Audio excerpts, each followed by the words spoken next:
জিএলও official অ্যাপসটা download করার পর আপনারা আসলে অ্যাকাউন্টটা কিভাবে খুলবেন আমি এখন আপনাদের সেটাই দেখাবো। তো প্রথমে অ্যাপসটাতে ক্লিক করবেন, দেন এখানে এইরকম একটা ইন্টারফেস পেয়ে যাবেন। জাস্ট প্লে নাও, এই যে অ্যাডটা আসবে, অ্যাডটা কেটে দিবেন, প্লে নাওয়ে চাপ দিবেন। দেওয়ার পর লগ ইন নামে যে অপশনটা রয়েছে উপরে, তো এই লগ ইনে চাপ দেওয়ার পর আপনাদের ফোনে যে জিমেইলটা রয়েছে ওই জিমেইলটার অপশন আসবে। জাস্ট আপনারা জিমেইলটাতে ক্লিক করে জিমেইলটাতে ক্লিক করার পর আপনারা এখানে কারেন্সি নামে একটা অপশন পাবেন। এখানে আপনাদের আসলে কি বিষয়ে অ্যাকাউন্টটা খোলা হবে, রিয়েলে হবে না বিডিটি হবে না ডলারে হবে, আসলে কোনটাতে হবে আপনি সেটা দেখবেন। আপনি যদি রিয়েলে করেন SAR, বিডিটি করলে বাংলাদেশ করলে বিডিটি, কুয়েত থেকে করলে KWD। আপনি এখন সাপোজ আমরা SAR এ খুলবো, সৌদি আরব থেকে খুলবো, সো এই যে SAR রিয়েলে করে দিয়ে ওকে করে দিলাম।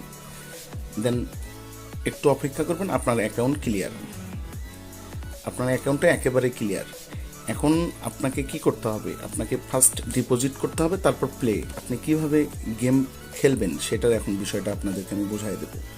তো প্লে নাও অপশনটাতে ক্লিক করবেন, করার পর এখানে আপনারা দেখতে পারবেন যে বিভিন্ন ধরনের খেলাধুলা চলতেছে, যেমন ব্যাংকক উইকলি লটারিটা চলতেছে আর থাইল্যান্ড লটারিটা চলতেছে। সাপোজ আপনারা যদি থাইল্যান্ড লটারিটা খেলেন তাহলে ওইখানে থাইল্যান্ড লটারির উপরে প্লেতে ক্লিক করে দিবেন, এরকম একটা ইন্টারফেস পেয়ে যাবেন। তো প্রথমে সিলেক্ট বেট টাইপ, আপনি কি ধরনের গেম খেলবেন, 3 আপ খেলবেন না সিঙ্গেল খেলবেন না ডাউন খেলবেন, কোনটা খেলবেন সেটা সিলেক্ট করে দিবেন। সাপোজ আমরা 3 আপ গেম খেলবো, তো 3 আপটা ক্লিক করলাম।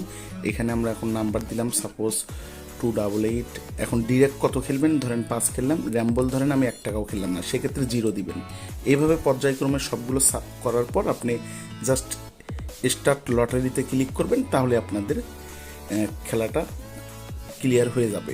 তো আমার ব্যালেন্স নাই থাকার কারণে এখানে ডিপোজিট লেখা অপশনটা চলে আসছে। তো অবশ্যই ডিপোজিট করার পর এগুলো করবেন।